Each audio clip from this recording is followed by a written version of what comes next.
안녕하세요. 이경민 변호사입니다. 이혼을 생각하시고 고민하시면서 가장 먼저 알아보시는 것들 두 가지 정도가 있는데요. 첫 번째로는 저번에 말씀드렸던 이혼 방법이고, 두 번째는 재산 분할입니다. 아무래도 현실적인 부분이니까 궁금하신 게 당연하시겠죠. 오늘은 재산 분할에 관련해서 기본적인 방법을 알아보려고 합니다.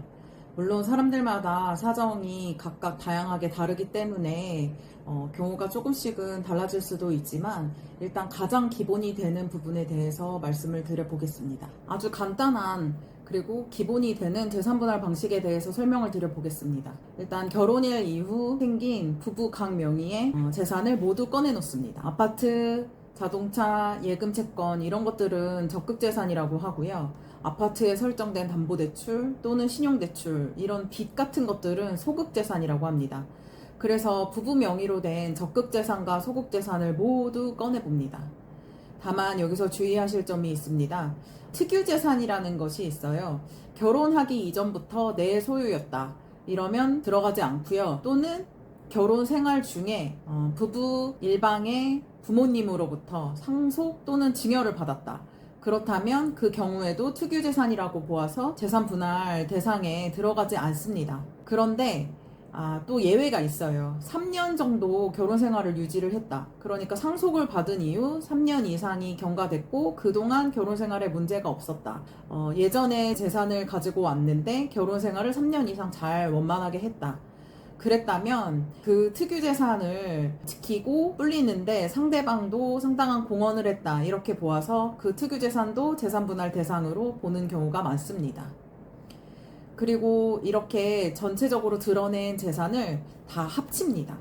그런 다음에 이 남은 금액을 기여도에 따라서 분할을 하는 것입니다. 예를 들어 보겠습니다. 만약에 5억 원짜리 부동산이 있어요. 그런데 여기 담보대출이 4억 원이 설정이 되어 있습니다. 그리고 특유재산은 없고 이 재산이 부부의 유일한 공동재산이라고 한다면 5억 원짜리 부동산에서 4억 원의 담보대출을 뺀 1억 원이 실질적으로 분할 대상 재산이 되는 것입니다. 그리고 이 경우에 만일 기여도가 5대5라고 한다면 5천만 원씩을 나눠 갖는 건데요. 그런데 실질적으로는 한 사람 명의로 부동산을 몰아주고 그 다음에 한 명은 그 가액에 해당하는 금액을 지불을 함으로써 마무리가 됩니다. 근데 이때 또 궁금하신 점이 있으실 텐데요. 부동산 가액 산정을 어느 시점을 기준으로 하느냐, 이게 궁금하실 것 같습니다. 그래서 일반적으로는 변론 종결일 기준, KB 부동산 시세를 확인을 하거나 감정평가를 해서 그 금액을 기준으로 나누게 됩니다. 그렇다면 위 재산을 나누는 기여도는 어떻게 결정을 할까요? 이혼할 때 무조건 반반 아니냐, 이렇게 많이들 말씀을 하시는데요. 꼭 그렇지는 않습니다. 실질적으로 누가 이 재산을 만드는데 더 공여를 많이 했는가, 이거에 따라서 기여도가 산정이 됩니다. 기여도에 반영되는 내역은 재산 형태, 취득 경위, 재산 관리 능력, 이런 것들이 있습니다. 그래서 특유 재산이 재산에 포함이 된다면 기여도가 많이 인정이 되겠죠. 만일 남편분의 부모님으로부터 상속받은 재산을 기반으로 해서 재산이 많이 불어났다, 그러면 남편분의 기여도가 더 많이 올라가는 상황이 될 것입니다. 반면 도박, 사치, 동의 없는 일방의 무리한 투자, 그래서 재산에 좀 손해가 많이 생겼다, 그런 경우들은 기여도에 불리한 요소들로 작용이 됩니다. 그리고 많은 분들이 오해하시는 부분이 있는데요. 바람을 피웠다거나 폭행을 했다거나 이혼에 직접적인 사유를 제공한 육책 배우자는 재산 분할을 할 권리가 없다, 이렇게 생각하시는 분들도 종종 계신 것 같습니다. 그런데 그거는 사실이 아니고요. 그렇다 하더라도 유책 배우자에게는 이제 위자료 청구를 할 수가 있고, 재산 분할 자체에 대해서는 기여도를 기반으로 나눠 갖는 거기 때문에 직접적으로 그것과는 상관이 없습니다.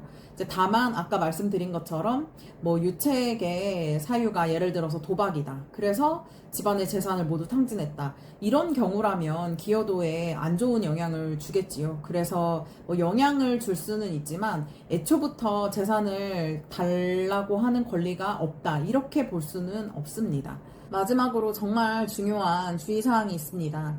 만일 재판으로 이혼을 진행을 하시면 재산분할 과정이 이제 재판에서 한꺼번에 이혼과 함께 이루어지게 되는데요.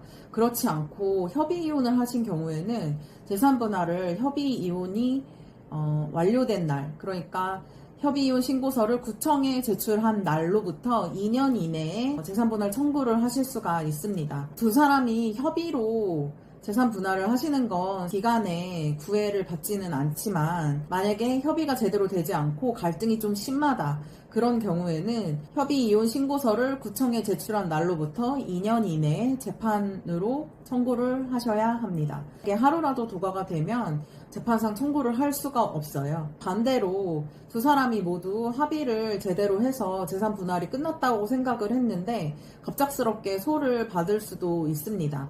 그러니까 그렇게 되지 않도록 하기 위해서 합의를 제대로 하실 때에는 공증을 받거나 명확하게 재산분할 협의서를 서면으로 남겨두셔야 합니다. 이혼은 단순히 감정 싸움이 아닙니다. 정말 현실적인 문제이기 때문에 깊게 생각을 하고 심각하게 논의를 잘 해보셔야 합니다.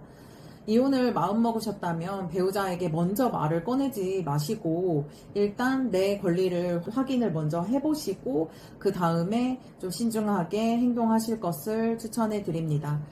도움이 필요하시거나 문의사항이 있으시면 연락 주십시오. 감사합니다.